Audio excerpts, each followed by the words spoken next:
So I'd like to talk to you about my washing machine. The machine sits on the floor of the laundry room, and on the floor beneath the washing machine is this platform to raise the washing machine and the dryer, and it's about 1 foot high. So there's the top-loading washing machine and the mismatched electric dryer to the right. And above the washing machine is a set of shelves in a cabinet. And their placement prevents me from having clearance when I open the door of the top-loading washer. It bangs into the cabinets. And for that reason, I had to scoot the washing machine out a little bit so that it hangs off the platform, like this. That's an actual photo there. Please forgive the dirt on the floor here. And you can see I've got it sitting on bricks. That was the lowest cost solution I could think of. We've got 5 layers of bricks here. Now, on the day I did this, there was nobody around to help me, and the washing machine was actually on the floor to begin with. Now, I didn't want to risk injuring my back trying to lift this thing and get it onto the platform. So I thought I could try another solution, which was to, this isn't me, this is the best I could find on Google Images, which was to tilt the washing machine just a little bit and slide a brick underneath it. Whoa! A little too much power there. So let's take a close-up look at the washing machine. It does have these little feet on the bottom. So tilt this thing to one side, slide a brick in, and let's call the angle of tilt there delta theta. That's the angle required just to get barely enough clearance to slip in a brick. And I've drawn that angle as between the bottom of the washer and this ray going from the bottom to, I guess, the midpoint of the brick here. But that angle is really the same as this angle from the floor, where one of the feet is, to the top of the brick. Okay, slide in the other brick on the left side, tilt the right side again, put another brick in there, tilt the left side. So by doing this, I don't have to lift as hard and I don't have to lift as far, just one little bit at a time. Almost as if I'm ratcheting up the washing machine. Right, it took a while, but I saved my back and achieved that increase in height of about 1 foot. If you take that 1 foot or 12 inches and divide that by five bricks, it comes out to something like 2.5 inches. It is a Kenmore, and let's let this X represent the center of mass of the Kenmore. I don't know where the actual center of mass is, but that's close enough. I will use the letter B for the height of the center of mass above the floor, and then A is what I will call the half width of the washing machine. So the total width of the machine would be 2A. And then I'll use the letter C for this hypotenuse. So again, A here represents the length of the half width. Length of the half width. I guess that's redundant. I could just say it's the half width. And I'll label this angle phi or phi, whichever you prefer. Okay, now once I've got this thing tilted, let's look at the forces involved. There's one force that I have not indicated. That would be the normal force. There does have to be a force between the floor and the corner here, but I've chosen to leave that out because in this talk I'm interested in torques. And if we compute the torques about this point, any forces passing through that point have no torque, or there's no torque associated with those forces. So there won't be any torque due to the normal force, and that's why I've chosen to leave it out.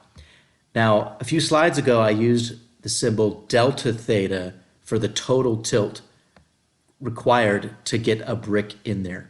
But on the way to that angle, you're at some arbitrary angle, which I'll call theta. So theta is an angle anywhere between 0 and delta theta, which is the final angle at which I've slipped a brick in. So this is the force of gravity. Remember, gravity can be thought of as a force acting on every particle in this washing machine. And each of those downward pulls on all the particles, they each have their own torques about the origin. But if you add up all those torques, it amounts to a single torque that you can calculate as if the total weight of the washing machine were applied at its center of mass. So the total gravitational torque can be calculated by imagining that the total weight of the washing machine is being applied at the center of mass. And that's the force I've drawn here. So M would be the mass of the washing machine. And then capital F is the applied force of me, in this instance, the person who was tilting the washing machine. And I'm making the assumption that that applied force is always, I guess I could say, tangent to the side of the washing machine. Or I could say that the applied force is always perpendicular to the bottom of the washing machine.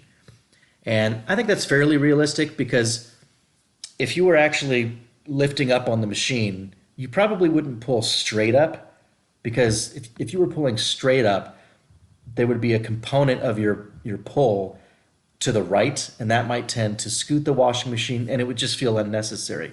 If you're trying to tilt it, the best way to apply your force is in this direction, always perpendicular to the base of the washer. So that assumption will simplify the math that's ahead. And also from now on, I'm going to use the letter W for the weight of the washing machine. So in this context, weight means the gravitational force on the washing machine. If we're using SI units, that weight would be in newtons. All right, here's the star of our show again. He's now got the washing machine tilted. He's supporting, well, you could probably guess he's supporting roughly half the weight. Ah, come on, man. That's enough. And hang on a second, one of my menus is in the way. You should now be familiar with the rotational form of Newton's second law. This equation is applicable to rigid objects rotating about a fixed axis. And remember, just like the F in F equals ma really means the net force, this Greek letter tau signifies the total or net torque on this washing machine. And I'm computing torques about this axis right here. So the axis is actually coming out of the screen at your face. The net torque would equal the product of rotational inertia and angular acceleration. Just like F equals ma, mass is the inertial term, and then we've got an acceleration. In this case, it's an angular acceleration. Well, the idea is you're either tilting this thing very slowly or you're just supporting the weight. So if you're just holding it still, then clearly it does not have an angular acceleration, or the acceleration is zero. The same would be true if you're just lifting it slowly at constant rotational speed. You know, maybe this is sweeping out 1 degree per second. If it's not beginning to rotate more rapidly or less rapidly, then it's not accelerating in an angular fashion. And so this equation tells us that since the right side is zero, so must the left side be zero. In other words, the total torque must be zero. So this guy's applied counterclockwise torque must balance the clockwise torque from gravity. So we would have balanced torques. That's a condition for static equilibrium. Come on, PowerPoint. There we go. Now, our next task is to actually compute the torques from the diagram. But before we do that, I'm going to slowly show you how the force vectors may change, or at least how this vector may change as I increase the angle theta down here. So it's not labeled in this slide, but I'm calling this angle down here, that's the angle between the bottom of the washer and the floor, I'm calling that angle theta. Now, try to picture yourself doing this. I think you have some sense that if you tilted this thing really far, if you got the center of mass actually over the pivot point, you really wouldn't have to push very hard or lift up very hard on the washing machine. It's almost like it would be balanced by itself. Now that's an unstable equilibrium. You know, if you actually did tilt this so far that you got it balanced, you wouldn't want to let go because it's probably going to tip over. But at the very least, once you get it close to that point, you don't have to push very hard. So watch what I'm doing to the force vector as I tilt it farther. I'm trying to represent the fact that the force gets, the required force that you apply decreases. You don't have to lift up as hard. So let me back up there. Again, this arrow is getting shorter. And that's just a qualitative observation based on kind of common sense. Eventually, you get theta up to its max value, which I'm calling delta theta. That's when you can slip in the brick. And the height here is something like, at least for me, it was 2.5 inches. But in this diagram, I will call that height d.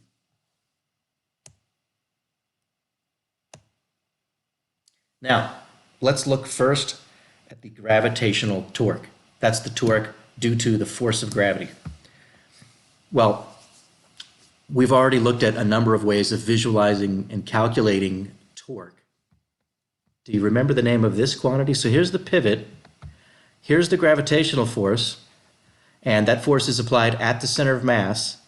In this case, the force vector is fairly long already. I've drawn it fairly long. But if I had drawn it as a short vector, it might have been necessary to extend the line of action. In other words, just draw a line extending that force vector, and that enables you to visualize the perpendicular distance. That's redundant. It's really just the shortest path or the distance from the pivot to that line of action. See this line right here?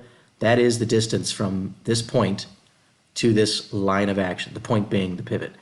And that's what I like to call R perp. It's also called the lever arm or the moment arm. And I called it R perp subscript W to emphasize that it's the R perp for the weight vector. In other words, the gravity force vector. And I made it dashed because it's really a component of another vector, the so-called R vector, which we'll get to. And observe what happens. I'm going back one slide here. Observe what happens to the lever arm as I tilt the washing machine more and more. So as the center of mass gets higher, hopefully you're seeing that the lever arm decreases. So this distance obviously doesn't change. The distance from the center of mass to the pivot is a constant, but the component of that vector in this direction gets shorter. So we could say that the moment arm is decreasing. And as a result, the torque decreases. So it's not like the weight of the washing machine is decreasing. The force, or the gravity force, is constant, but the moment of that force, aka the torque, is decreasing, right? I should say the magnitude of the torque is decreasing. So that's just a general thing you're going to see in a lot of these problems. If the lever arm is decreasing while the magnitude of the force stays constant, well, the torque will also decrease, or I should say the magnitude of the torque will decrease. So that's consistent with my observation just a moment ago about, just common sense. You would expect the required applied force to decrease. In other words, the washer is going to feel lighter as you tilt it more and more. Okay, now what's going on here? Let's look now at the torque. Did I actually write out the formula? No. Okay, the torque that you have to apply. This is what we call the R vector. Remember, the R vector, when computing a torque, is the vector with its tail on the pivot, and the tip ends at the point of application of the force. For most of the semester, we didn't worry about where forces were applied. When we drew free body diagrams, we put all the vectors with the force vectors with their tails on the object that we're talking about, or the center of mass of the object. Now it matters where the force is applied. So I've put the tail of the applied force vector at the corner, because that's where the person would actually put their hands to apply the force. So R is the vector that goes from the pivot to where that force is applied. And you'll notice that if we extend the direction of the R vector, we see that that direction is perpendicular to the applied force. That was my assumption at the beginning of the video, right? That you will always apply the force perpendicular to that vector. And here is the formula for computing torques. Now, torque is really a vector quantity. We don't talk a whole lot about that in this semester. We're really just looking at one component of the torque vector. That's what this formula gives you.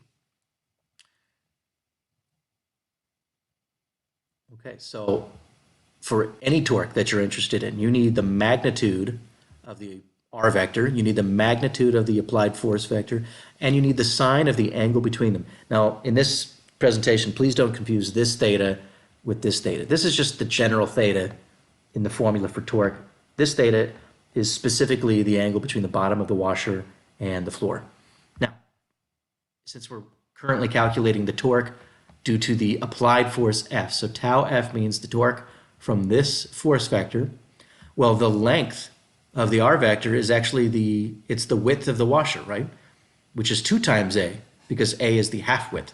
So here is the length of my R vector, and then F of theta, that's a function notation. I'm emphasizing that the applied force F is going to depend on theta. So this is not F times theta, this is F of theta. And then we take the sine of 90 degrees, which of course is 1. So this formula is rather simple. It's just 2AF. Width of the washer times how hard you're pushing on the corner, that's the torque. And you'll notice that I left a plus sign in front. Well, I didn't write the plus sign, but it's a positive torque because I'm using the convention that counterclockwise torques are positive. You don't always have to use that rule. You can use the opposite rule as long as you're consistent throughout the problem. But common sense would tell you that if you're pushing like this, that tends to rotate the washing machine counterclockwise about this pivot. That's a positive torque. What about the torque due to the gravity force? Well, the R vector goes from the pivot to where the force is applied. And remember, when it comes to calculating gravitational torques, we regard the gravitational force as being applied at the center of mass. And for this particular torque, it's easier to actually use the R perp F method. So instead of using RF sine theta and trying to figure out what the angle is between this vector and this vector, I could do that. That wouldn't be difficult, just a little bit of trigonometry there. It's a little easier to use this triangle here. Remember, this is R perp as far as the gravity force is concerned. So we've got a right triangle here, and you'll notice that the R perp component is adjacent to this angle, this total angle here, not just theta and not just phi, but theta plus phi. So let's use our cosine function. It looks to me like if we take the hypotenuse and multiply by the cosine of theta plus phi, that will give us the adjacent side, which is R perp. And I really should have written down that formula, but I'm using the formula torque equals R perp F. Then you don't have to worry about the sign of the angle because R perp takes care of that. So the hypotenuse is C, that's how I've labeled it.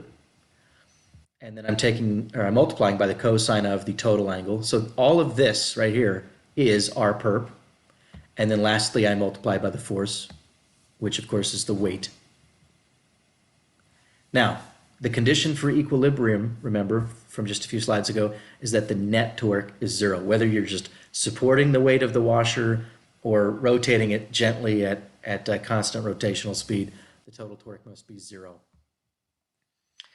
Now, the only way to add two numbers and get 0 is they're both 0, which is obviously not the case here, or one's positive, one's negative. So I haven't included subscripts x, y, or z. Remember, in this class, the only time a quantity can be negative is if it's the component of a vector, and those components can be negative. And earlier in the semester when we were talking about forces, we would have put a subscript x or y. Right now we're talking about torque. We're not really concerned with the vector nature of torque, so it's just understood these quantities can be positive or negative. So I take my two formulas, I plop them into this equation, I get this. What are we interested in? Well, I would like to know how the required applied force depends on theta, because ultimately, maybe I should have pointed this out at the beginning of the video, I'm trying to figure out what's the total amount of work required to get this washing machine up on those bricks. Like, we know it seems it's easier on your back to do it this way rather than to just lift it straight up and set it on that platform. It definitely saves you some possible injury. It seems like it saves you some effort, right? Some straining. But does it really save you mechanical work? Because we know how to calculate work. That's the question I'm interested in right now. So if you solve this for f, remember this is f as a function of theta. you'll get this. Not something I would have guessed. It doesn't just jump out at you from the diagram. W is the weight of the washer, C is this hypotenuse, A is the half width of the washer, and you can see from the diagram the meaning of these two angles. Okay. What should we do with that? Well, let me remind you what the shape of the cosine function looks like. Now, don't be confused. I pulled this off the web. The theta here is just the argument of the function in this graph. It's not the same as the theta that I'm talking about here. So really, the total argument, the sum of these two angles inside the parentheses, would be the same as what they're calling theta in the graph here. And if you look at the diagram, that total angle shouldn't be any greater than 90. After that, let me go back a slide. If this angle exceeds 90, well, that means your washing machine is tipping over to the other side. So all we care about in terms of the behavior of this graph is up to 90 degrees. And as this argument increases, the value of the cosine function decreases. I'm just confirming what I pointed out a while ago, which is that you would expect as theta goes up, the argument of the cosine function goes up, the value of the required force goes down. So the higher you get this washing machine, the less your applied force can be, and still keep the washing machine in equilibrium. Okay, now I've drawn a circle on the slide showing you the circular arc traced out by the corner of the washing machine as you pivot about the other edge. Can you see that? That point's going to describe a circle. And now let's look at the infinitesimal displacement vector dr. So right now I'm using the r vector as the vector that goes from the pivot to the edge of the washing machine here. And as you tilt this thing through some tiny angle, like a millionth of a degree, the corner of the washing machine will scoot through some tiny displacement. That displacement vector is what we're calling dr. And you'll notice that dr is tangent to the circle, as is the applied force. And that's going to make our math a little easier here. The force vector that you apply is always parallel to dr, the tiny little displacement of the corner of the washer. Now, do you remember this expression for the infinitesimal amount of work performed by a force F applied to something that moves through a displacement, an infinitesimal displacement, dr? We haven't used this a whole lot because most of the problems we've looked at involved constant force over a finite displacement, in which case the formula is a little simpler. But keep in mind, as you lift this washer, your force vector is always turning. So it's really not a constant vector. It's changing direction, and it's also changing magnitude. And your little infinitesimal scoots are also changing direction. So you have to break the work up into these tiny little pieces. So at any particular inclination theta, you can take the dot product of the force vector at that point in time or at that point in space, the dot product of that force vector with that little infinitesimal displacement of the corner of the washing machine. Well, we've looked a little bit at dot products, so we know that another way to calculate the dot product of those two vectors is as just the regular scalar product of their magnitude. So notice there's no arrow here. This is the magnitude of the applied force. This is the magnitude of the tiny little scoot dr. That's the length of this blue vector. And then you multiply by the cosine of the angle between them. Because these two vectors are parallel, that angle is 0. And you remember that the cosine of 0 is 1, right? So that's just like multiplying by 1. And see what happened there? If we tilt the washing machine a little bit further, the direction of both vectors changes, and the length of f probably also changes a little bit as well. So let me just add one more thing. dw, that's a tiny little bit of work that you do in going from this configuration to this configuration, and so on. I could keep tapping the button and inserting more slides to show how you do a little bit of extra work every millionth of a degree through which you tilt the washing machine, as they say in the Midwest, the washing machine. Okay, here's a relation that you should have memorized. There's a number of things you should just have tattooed on your frontal lobe or your hippocampus, whatever part of your brain your memory is, or it's distributed throughout. I don't know. When you leave the semester, you want to know this relation. If I've got two radii intercepting a little piece of arc here, as long as it's a really small, actually no, this is true for any angle, the arc length is the product of the radius and the angle. So just take the radius of the circle, multiply by this angle in radians.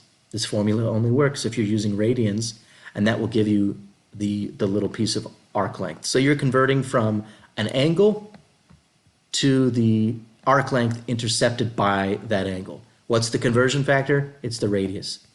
Now, why does this only work for angles measured in radians?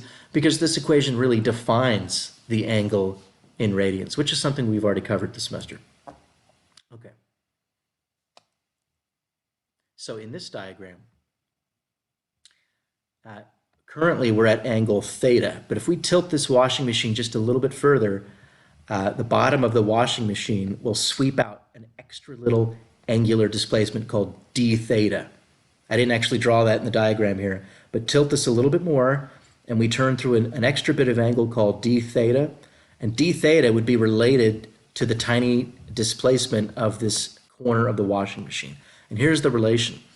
Now, this is confusing. Like before, I was using r for the radius, and now dr here is like the arc length. See how this corner of the washing machine traces out a circle? Well, the little piece of arc length that it traces out for an extra tiny tilt is actually called dr now, and the radius of that path, I'm not going to call r, I'm going to call it 2a. That's this distance right here. It's the full width of the washing machine. So it's still like ds equals r d theta, but now my arc length is being called dr, and the radius of the circle is really the total width of the washing machine. Let's make that substitution in here now.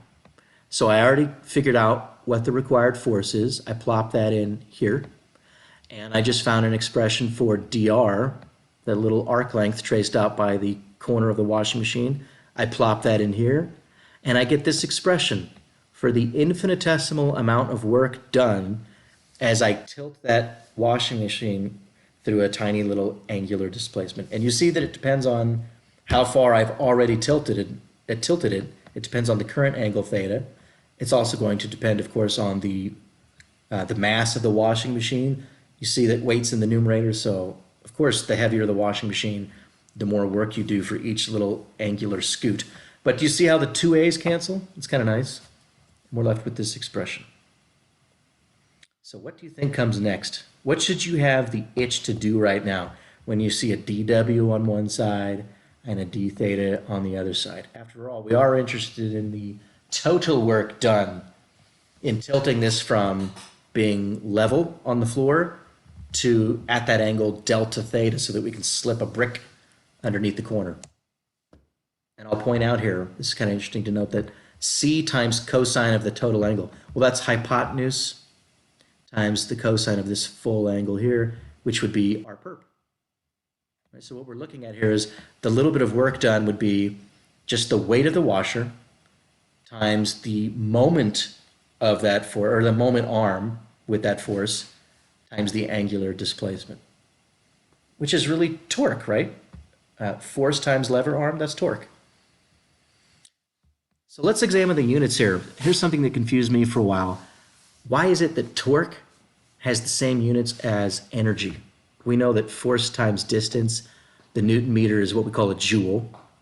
It's a rather small unit of energy. But torque also has units, SI units of Newton meters. So what, are they the same quantity? How can two different, fundamentally different quantities have the same dimensionality? That was kind of troubling for me. But you see the connection here. Weight, that's where the newtons come from. The weight of the washer is in newtons. And then this moment arm, r perp, is in meters. And then you multiply by an angle. Remember, d theta is an angle. But what's the dimension of radians. It's dimensionless. A radian is already arc length over radius, which is dimensionless because the units of distance cancel. So the work done, that's clearly in joules. Work and energy have the same units. And on the right side, we've got torque, force times distance, torque times radians, which is dimensionless. So when you take a torque and apply it, or apply a torque through some angular displacement, you have done work. And that's why the units of torque are Newton meters. All you have to do is multiply by an angular displacement, which is unitless, to get an amount of work, which is equivalent to energy. Okay, so here's the washer flat on the floor again. And I've rewritten the expression for that tiny bit of work done. And we would like to calculate the total work required to tilt it up to the brick. Because remember, I'm trying to find out if this ratchet method with the bricks actually saves me total effort. Do I still have to do the same amount of work, or can I do less work? Because it certainly feels easier to do it with the bricks. It takes a little longer. And this is just symbolic, right? But by plopping in the expression for dW that we've just derived, I get something that actually looks integrable. This is something you could do in your first semester of calculus. Because remember, phi is a constant. That's just this, that's part of the geometry of the washing machine. So we only have one variable here, theta, that we're integrating with respect to. That's first semester calculus. We just have to choose our limits. Well, when the washing machine is flat on the floor, the first angle is 0. Do you remember what that final angle is? We want to get the washing machine all the way up to where it can rest on the brick. And that largest angle there is what I'm calling delta theta. So that's my upper limit. And now it looks like we've got something that we can integrate. Let's do that. W, again, little w. Hope that's not confusing. Big W is the work done. Little w is the weight of the washer. And C is that hypotenuse. Since these are constants, pull them out front. What's the antiderivative of cosine? Remember, the derivative of cosine is negative sine, but the antiderivative of cosine is positive sine. And the addition of this constant inside the argument, it doesn't actually affect the antiderivative at all. And you can check that, take the derivative of sine of theta plus phi, and then use the chain rule. Well, the derivative of the argument with respect to theta is just 1. So we have found the appropriate, or the antiderivative. And this notation means evaluate this at the upper limit, evaluate this at the lower limit, and subtract. So first I plug in the particular angle delta theta. I hope that's not confusing you. Delta theta is a number. It's a particular angle at which the washing machine is up on the brick. Plug that in for theta. That's this. And then plug in 0 for theta right here. And then you subtract. That's where I got this expression. And at this point, we can go no further. If we wanted, we could actually calculate the angle, because in the picture, we know the height of the brick. We know the width of the washer. We could just take the arctangent of d over 2a and find that angle, but I would like to leave things symbolic for now. And I'm calling that W1, because that's just the work to tilt the washer on its left side and insert that brick. Then we have to tilt it back the other way to insert the brick on the left. I'll call that work W2. So now it's time to calculate that work. So we've already got the right side up on the brick, and now we want to tilt the left side up. So now your applied force would, of course, be on the opposite side of the washing machine. And let's reevaluate the torques. So here's the new pivot is on the other side of the washing machine now. Now we have to compute torques about the right edge. Here's the R vector from the pivot to the point of application of the gravity force. Here's our perp. All right, because this vector is already long enough, it's easy to see our perp. If I had only drawn this vector down to like here, I'd have to extend the line of action to help me visualize our perp. And look at this right triangle here. See that? Our perp is the side adjacent to this angle right here. And that angle would be phi minus theta. So this time it's minus theta instead of plus theta. I'm just using the diagram to express this angle. Why am I doing it that way? Because again, for this torque, it's easiest, for me at least, to use the R perp F method. Rather than doing RF sine theta, just call it R perp F. So R perp would be the hypotenuse, that's C. See how this hypotenuse is the same as that, because the washing machine is symmetric. Hypotenuse times the cosine of this angle, phi minus theta, that will give us the adjacent side. So that's what this is right here. C times cosine of phi minus theta, all of this is R perp.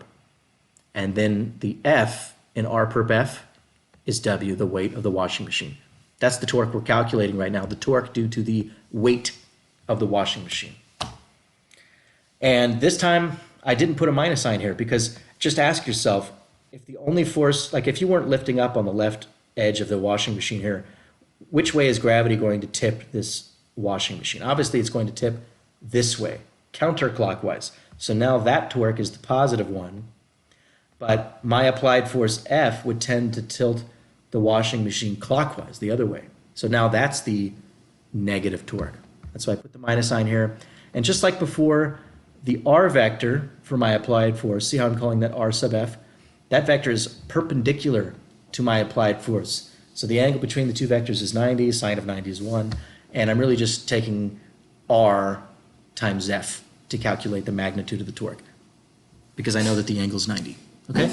And again, my R is really the width of the washing machine, which is 2A. Those torques must sum to 0 because as you're lifting the washing machine, it's basically in equilibrium. It shouldn't have any angular acceleration. I mean, if the washer had any angular acceleration that was not a number really close to 0, what would that mean? Most likely it means you dropped the washing machine. So it's tilting and it's speeding up on its way towards the floor. So we just assume no angular acceleration. Sum these up to 0. And just like before, we're interested in how the required force F depends on theta. Solve for F, you get this. This expression is almost identical to the previous force, but you'll see it's just a little bit different. And just like before, we imagine the circular path traced out by the corner, this time the left corner, of the washing machine as we tilt it back up. And I'm using the relation arc length is radius of circle times angular displacement. In this case, the arc length is the length of the dr vector, that's why I'm calling it dr, and the radius of my circular path is the width of the washing machine, 2a, and d theta.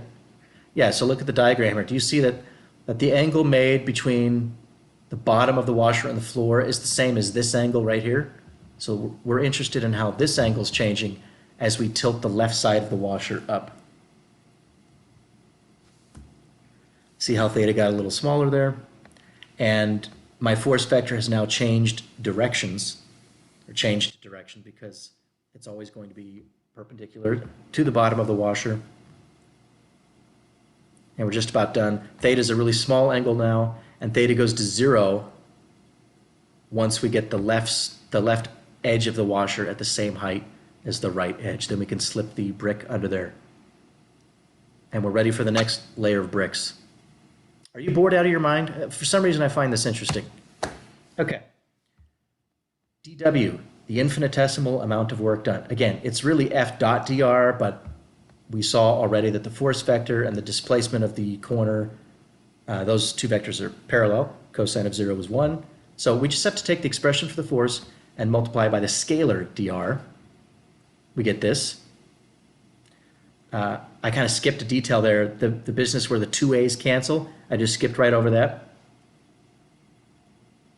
And now let's integrate like we did before, because this is just the work done for a tiny little tilt. We want the work done over the entire tilt from flat, or from left side lower, and then when the bottom is level, after we've got both bricks underneath.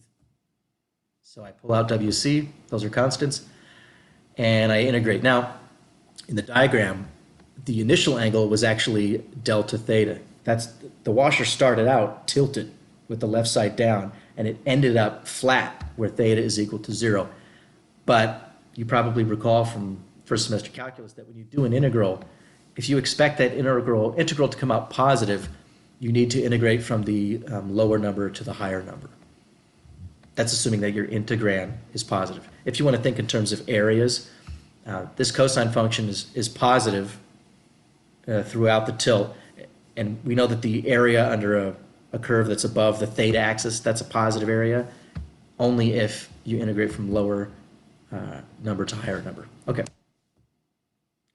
Now this time, when you do the antiderivative of cosine, you have to take into account the minus sign in front of theta. The chain rule, let's just check. If we take the derivative of sine, we get cosine, but then when you take the derivative of the argument, you pick up a minus sign. That minus sign would cancel this minus sign to give me positive cosine. So you can see I did write down the correct antiderivative. Evaluate at our upper and lower limits, subtract. And this is the work done in the process of tilting the left side up so that the washing machine is now level.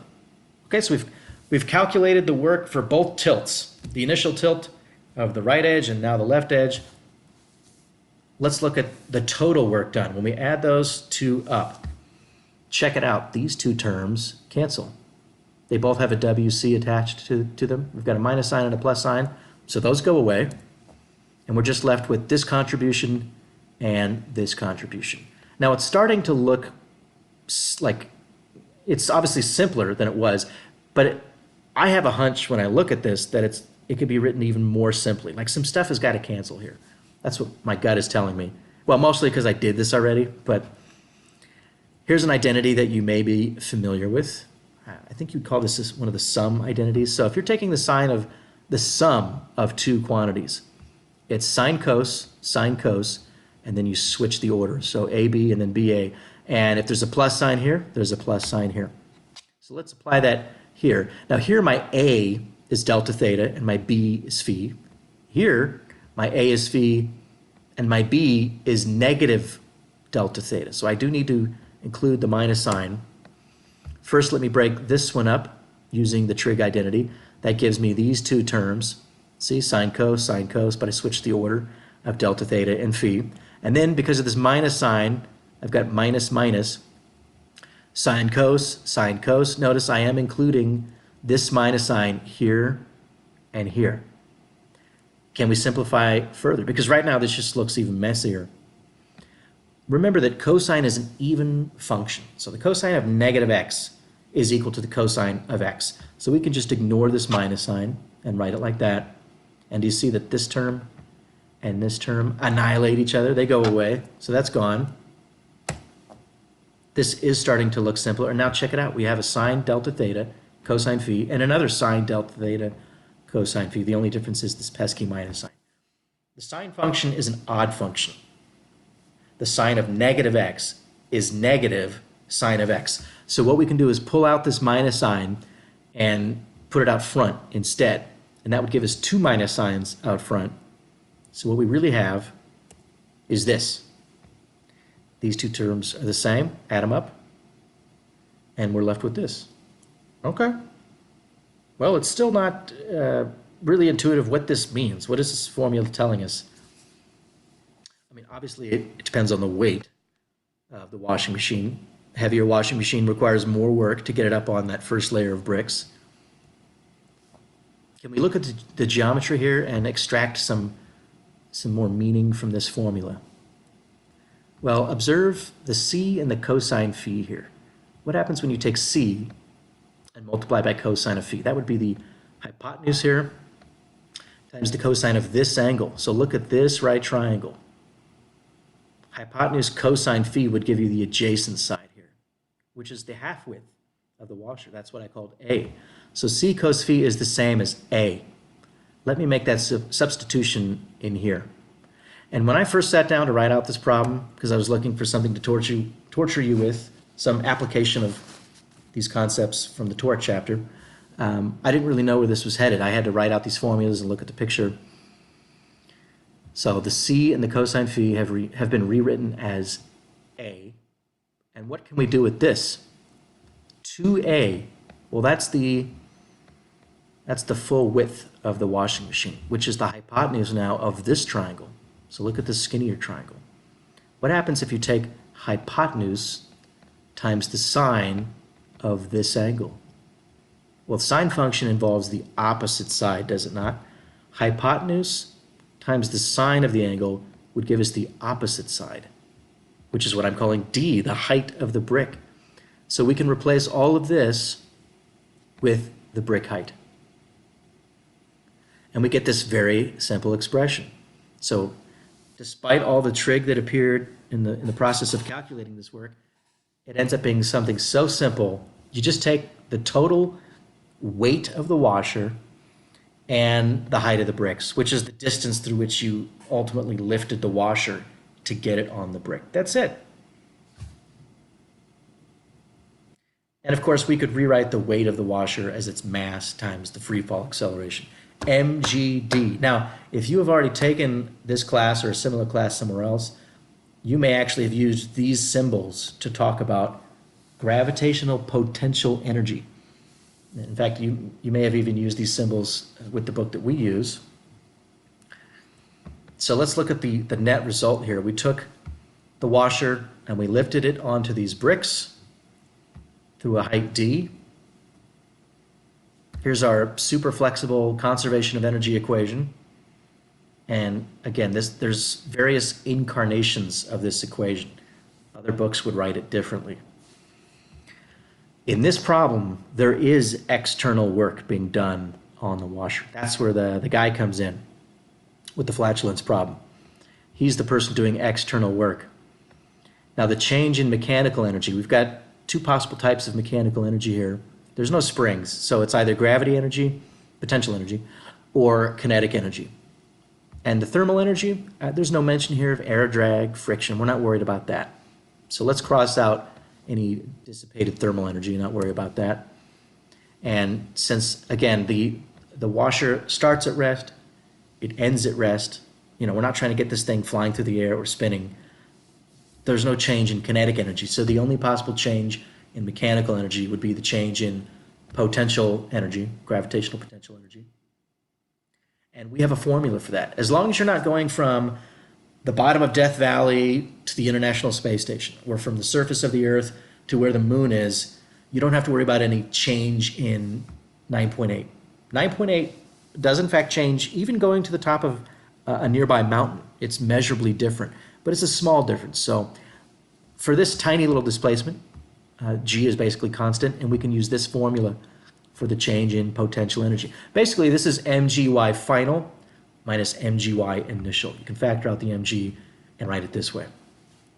That's the external work. Well, what is the change in y-coordinate? If this is my coordinate system, up is positive, then the change in the y-coordinate is merely d, the height of the bricks. Substitute that in there, and there you go. The same expression that we had a few slides ago. So evidently, this method of ratcheting the washing machine up with bricks does not save any mechanical work. I don't want to say it doesn't save effort, because effort is not a precise term. It doesn't have a physics definition where the units are very clear. But it does not save mechanical work. So what is the advantage, or the so-called mechanical advantage of this method?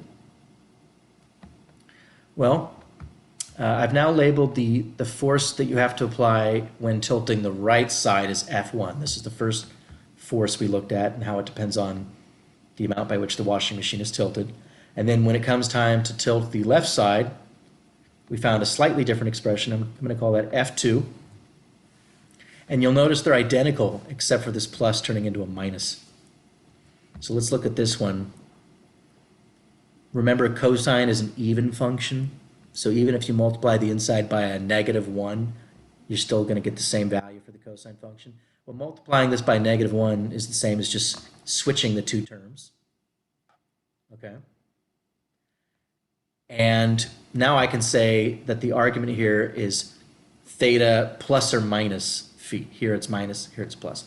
And why am I doing this? Well, remember in the diagram, phi is actually a pretty small, sorry, not phi, theta. Theta is a pretty small number. Its greatest value through this ratcheting process is delta theta.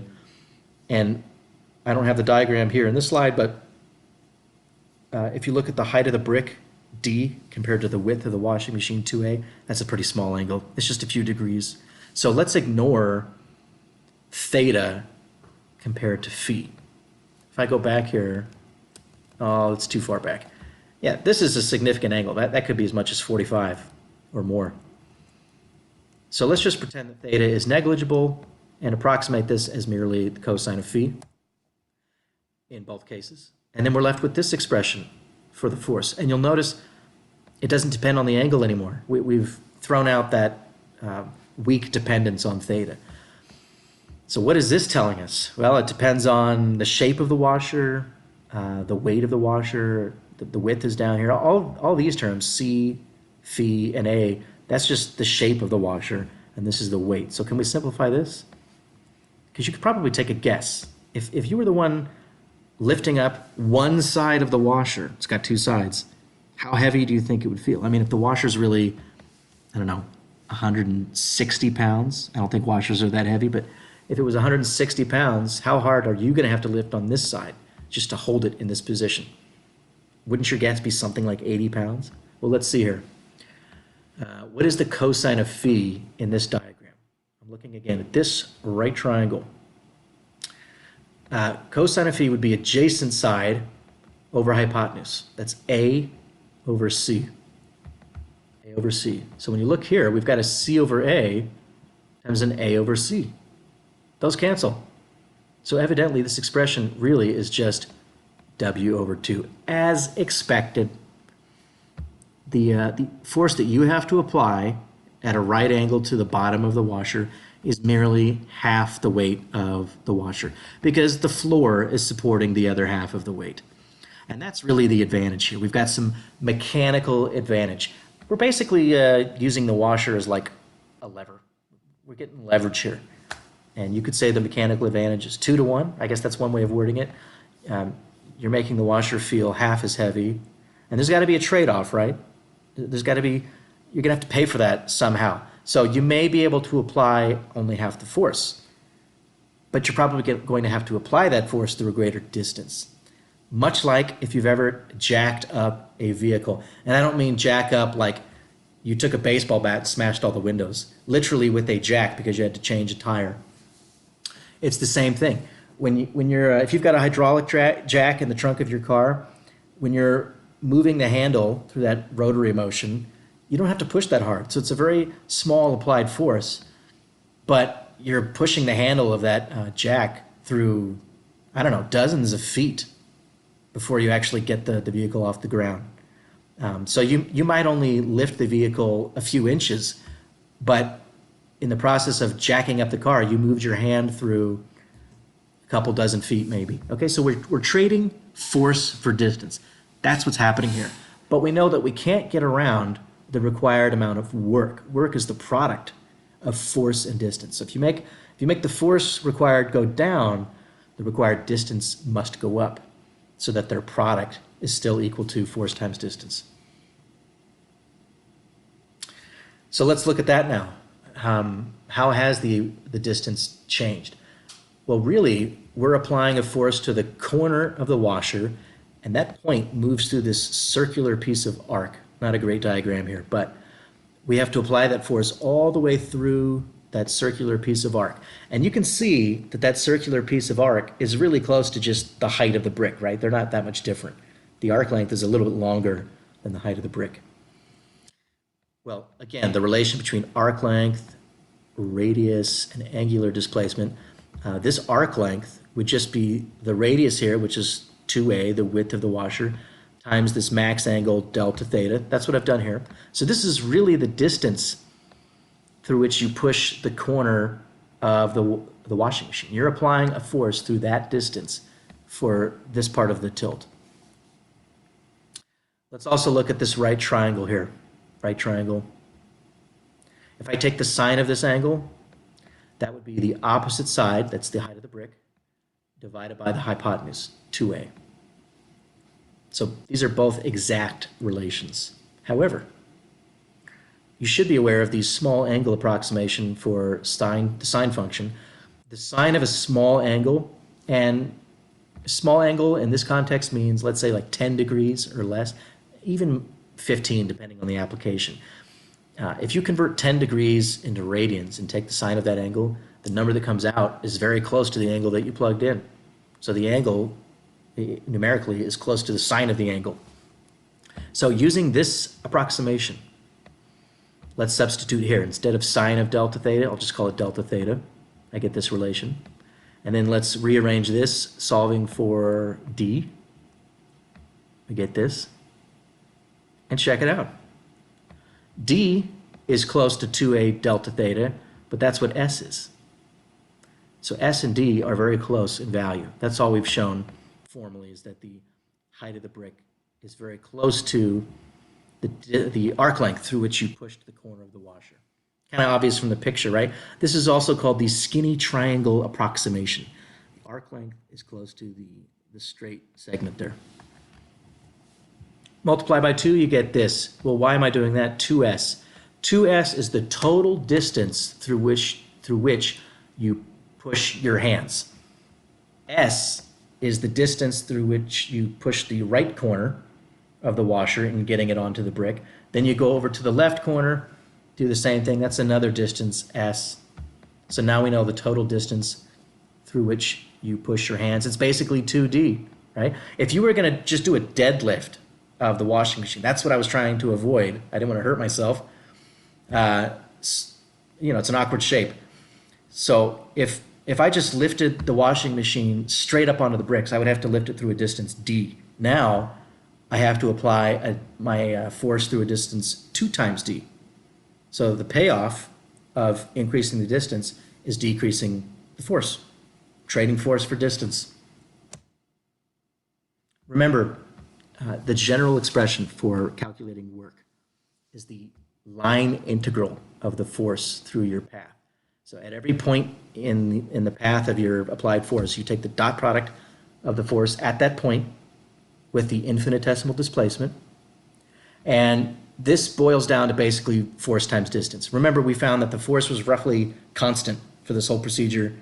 So just take force times distance. We've already seen that you only have to apply a force of equal to half the weight, but now you have to apply that force through a distance twice the height of the brick. The 2's cancel. So that's just another way. It's a more casual way of showing the same result. There's no way around that amount of work that you have to do. I think I had gotten the idea to do this thing with the bricks from a news report I'd seen years ago about a retired construction worker in Michigan who passes his time coming up with very clever ways to move extremely large objects. And I don't know what's up with the uploader here, emphasizing the fact that the guy's white. I think it's because, as if to say he's not even Egyptian, because the video talks quite a bit about how these techniques may have been used to, in addition to moving the stones for Stonehenge, also some of the materials for the Great Pyramids. Is it Giza? Giza. It can move barns, and while he's betting, it moves Stonehenge's 25-ton rocks. But raising these giants is a whole different puzzle.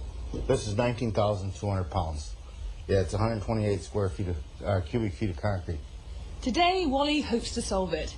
He'll put one of his theories to the test and try to stand this 19,200-pound block by himself. I've tried to do this without any mechanical machinery at all. I've used mostly sticks and stones for my equipment. No pulleys, no hoist, no metal levers.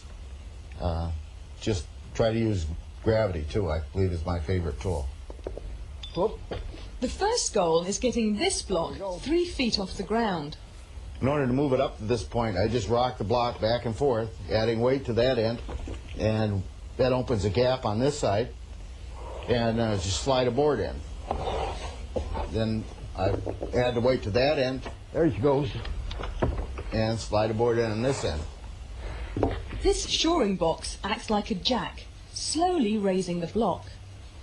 It's 3 feet off the ground, but tomorrow is the big experiment, standing it up.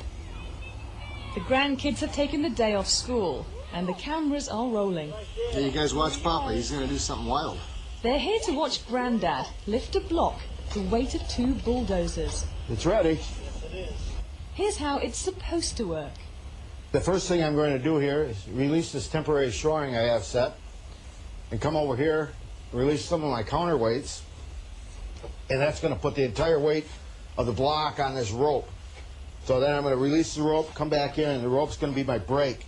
I'm going to guide it into the pit. The easiest way I can explain this is this is just a big teeter-totter, and I got the big kid on that end, and he's going to go down, this end's going up. He believes in his technique, but he's had some setbacks in the past. One day I got thrown over top of a block, and a couple times I had the blocks roll off the top and almost land on my feet. One time I knocked myself out cold on the concrete.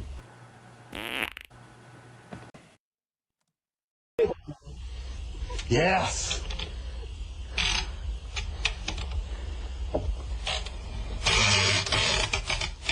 All right.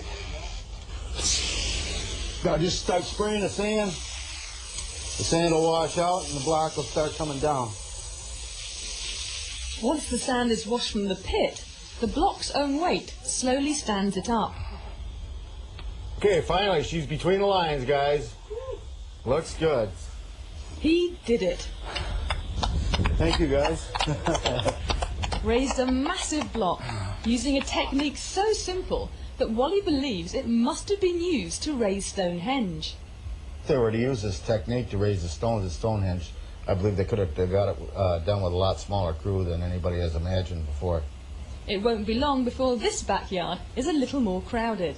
This is my first block in the circle. I plan to have 8 of them standing on end like that, all up 11 feet in height. The next one may be a little heavier. We're going to keep going a little further with it. Until then, the only mystery that remains is this stone circle's name. Wally's Wonder Circle. How about the Wallington Circle? What's that? Stonehenge Reloaded. There you go.